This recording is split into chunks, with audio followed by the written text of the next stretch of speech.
नमस्कार। हिमाचल प्रदेश पंचायती राज मंत्री अनुरुद्ध द्वारा मारपीट का जो मामला नेशनल हाईवे अथॉरिटी के कर्मचारी के साथ आया है वो बेहद चौंकाने वाला है। केंद्रीय मंत्री नितिन गडकरी जी ने भी संज्ञान लेते हुए मुख्यमंत्री हिमाचल प्रदेश को पत्र लिखा है।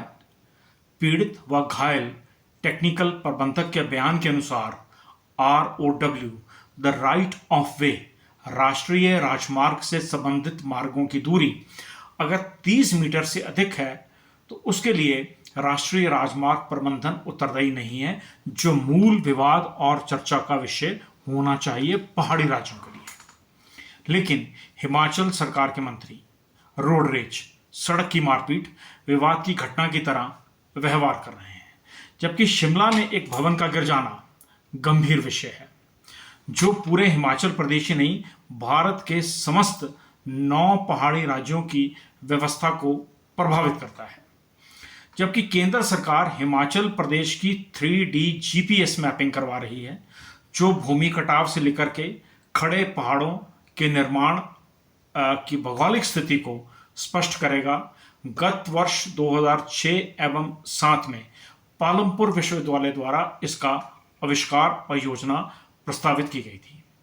नेशनल हाईवे अथॉरिटी को कटघरे में खड़ा करने से पहले मंत्री महोदय को हिमाचल प्रदेश के रेवेन्यू विभाग के से डिमार्केशन की रिपोर्ट तलब करनी जरूरी थी। PWD विभाग से कंटूरिंग मैपिंग मांगने की आवश्यकता थी।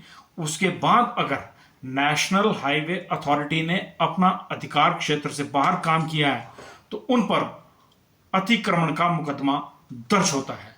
लेकिन शिक्षा के अभाव में मंत्री महोदय ने आपा खो दिया।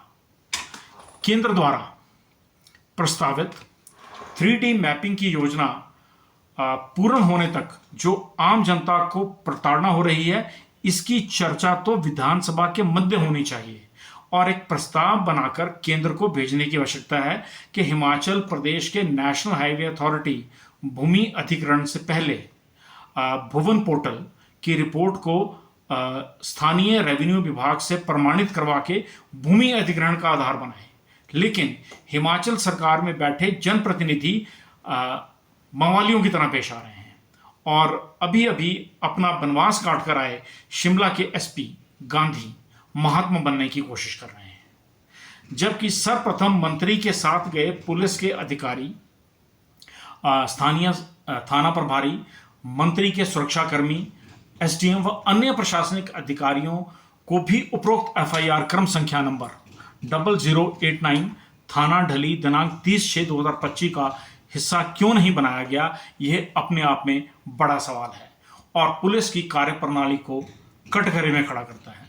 दूसरी ओर हिमाचल प्रदेश के मंत्री नेशनल हाईवे अथॉरिटी को अपने ही लोगों को ठेके देने के लिए दबाव डालते हैं या स्वयं ही कांग्रेस विधायक कतार में खड़े नजर आते हैं। इस प्रकार का व्यवहार केवल निंदनीय ही नहीं, दुर्भाग्यपूर्ण भी है और यह प्रदेश की कानून व्यवस्था को आपराधिक गतिविधियों में परिवर्तित करने में प्रोत्साहन दे रहा है, जो हिमाचल प्रदेश की युवा पीढ़ी को अपराध की ओर आकर्षित कर रहा है।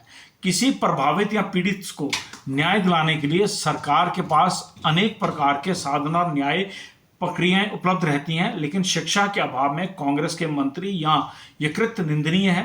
यह कांग्रेस की मानसिकता को भी दर्शाता है और प्रदेश की कानून व्यवस्था की लाचारी पर भी प्रश्न खड़े करता है। भारतीय जनता पार्टी प्रभावित पीड़ितों के साथ खड़ी है।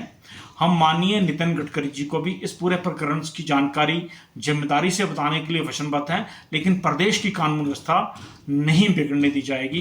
प्रदेश की जनता के हित के लिए विधानसभा में चर्चा के प्लेटफॉर्म है, न्यायालय हैं, लेकिन फैसले मारपीट से हों तो राज्यपाल महोदय को भी हस्तक्षेप करने की आवश्यकता है और इस सरकार की स्वायत्ता के ऊपर भी प्रश्न खड़े होते हैं। नमस्कार।